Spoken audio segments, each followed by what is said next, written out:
stage Lauri Kranz, founder and owner of Edible Gardens LA.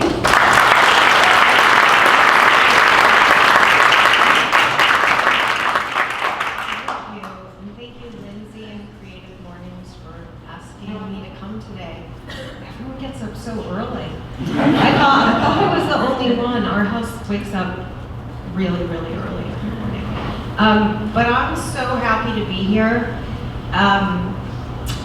If you had told me 20 years ago that my life's work would be spent in gardens and in creating gardens and all that comes with it, I would have said, no, you have the wrong person. I was so far removed from nature, we're all connected to nature, right? But we can live for a while thinking that there is this separation between us. So I lived like that for a long time in New York and then here in Los Angeles. I never could have seen this life for myself. My mother still says to me, I mean, I just can't believe, I never would have thought. And she's right, except now I can't imagine any other kind of a life. I am a musician. I spent years touring and making music with my band. I was on the road. I enjoyed that kind of creativity. That's the thing I always dreamt of for myself.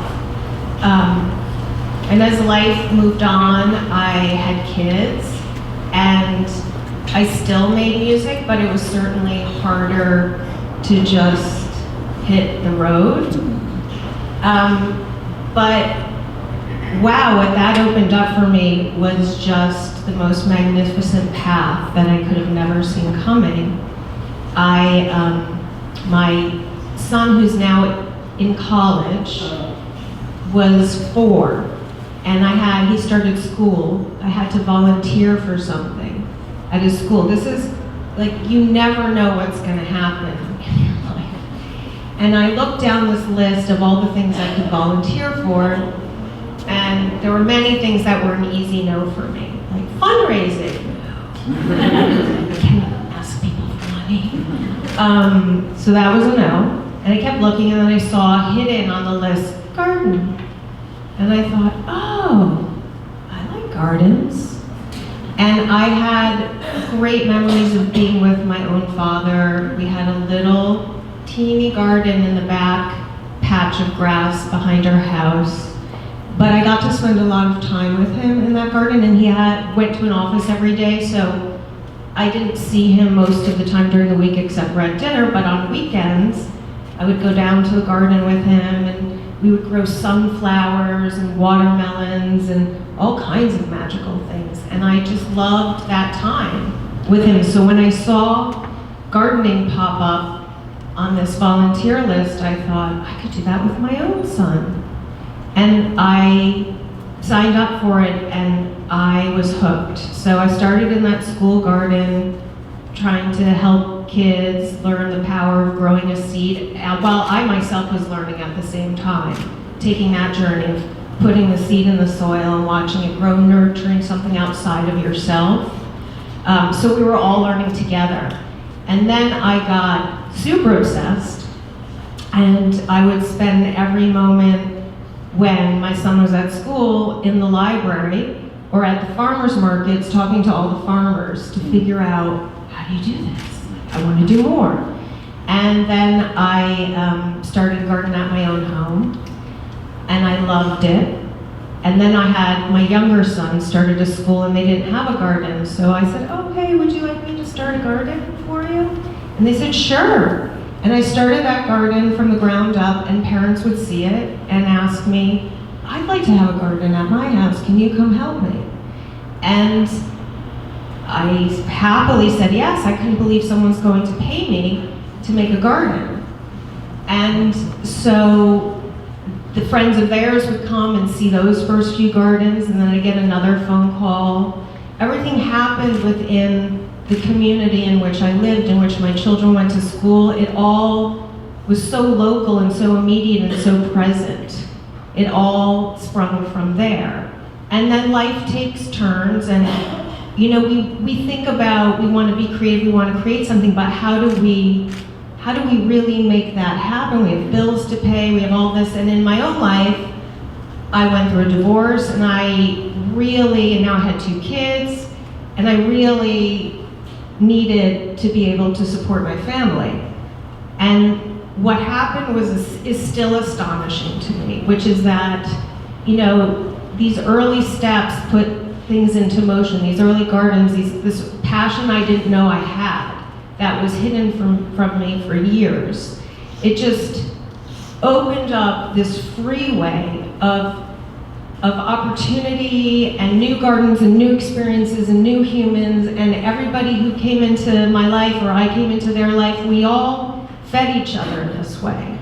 And so one of the things I want to talk about, because roots is the topic, and a great one, because I feel like our community, these are our roots. These are where we can root down and then grow out from. And a forest, the trees all communicate through their roots with each other. So if one tree isn't doing well in the forest, they talk to each other. They send messages, and they are able, the other trees feed the tree that needs nutrition, because a forest is acutely aware that in order for the forest to do well, all of the trees have to do well. And I really feel that the same is absolutely true for all of us. Like, we are all connected. And so it was through this community that I was able to create a business and a life for myself, and I went on to I've created curriculum and school gardens around the city, which is so satisfying. But then this other thing, I started doing more private gardens, and a lot of the people I worked with, you never know whose life you're walking into. And so some people were designers or creators, and we said, hey, let's do something together. And then this whole other part of Edible Gardens LA was born, we started with these aprons, because one of my clients was a designer, and then another client also worked in fashion, and we did these garden tarps together. And then I met other people in the community who made candles, and I wanted to grow plants to make candles from, so they were all natural and they really came from the garden. And so then this shop was born. So it just kind of, each thing grew upon the next. And the amazing thing is that I think when we find ourselves moving in this direction that we're meant to be in, the universe supports our journey. It doesn't mean we're not gonna have to work really hard. It's not gonna push us along like, oh, you just rest today. But it is going to let us know that we're doing something right.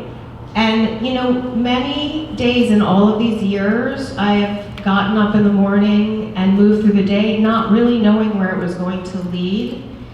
But when I think back on the work and all of the things that have happened along the way, it is the great unknown that's so exciting, and I think we just have to open ourselves up to that, and to let go of, like, I found that in letting go of who I kind of thought I was, like, I am a musician, I travel, I record, I only do that in the shower now.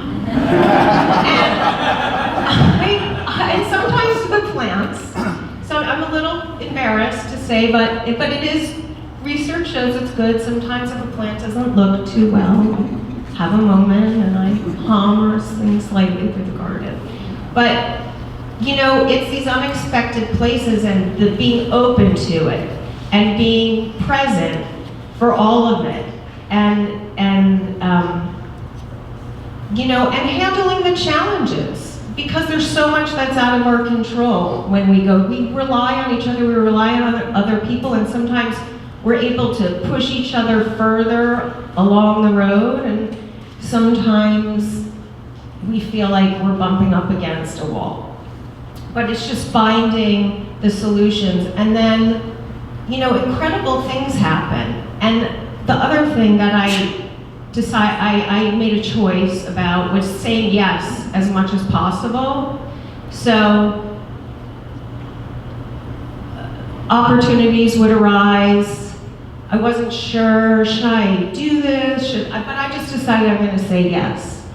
And I have to say 99% of the time when you say yes, you're rewarded.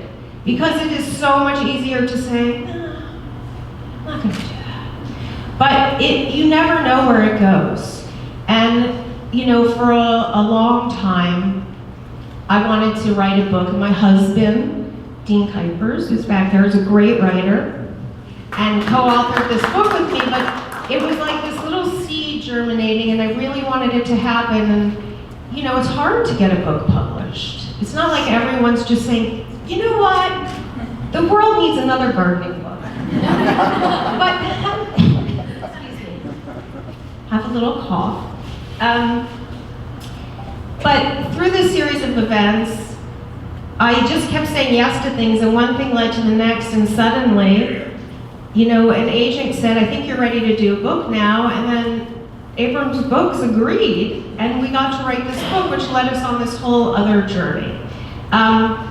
So if you had said to me, even when my son had first started school and I said yes to the gardening, that cut to all these years later, that I would have been able to work in the field of my choice, to love what I do, to, have it support me and my family, to get to write a book. I would have never known all these things. It's scary to take chances, it absolutely is, but I think we all in our hearts feel like when we're moving in a direction that works for us, even if we can't see the path ahead, which rarely any of us can be prepared for, right? So I feel so grateful. And the other thing about doing the work, it's so intense. You think you know how hard you're gonna work, and that's okay, because I love it, but in gardening, summers here are really, really, really hot, and dangerously hot sometimes. So I've had to learn that, I'm human, and I'm gonna get sick and end up in bed with heat sickness if I don't pay attention to the fact that it's 102 degrees outside, and all these things, we sometimes think we can push through, but nature and our bodies and all these things have a way of making sure we are steady. We work hard but wisely, and we just build from there. So, I don't remember what I was gonna say. Dean, do you remember what I was going to say? I think you've covered a lot of things. I think you should ask people who have questions. Does anybody have a question?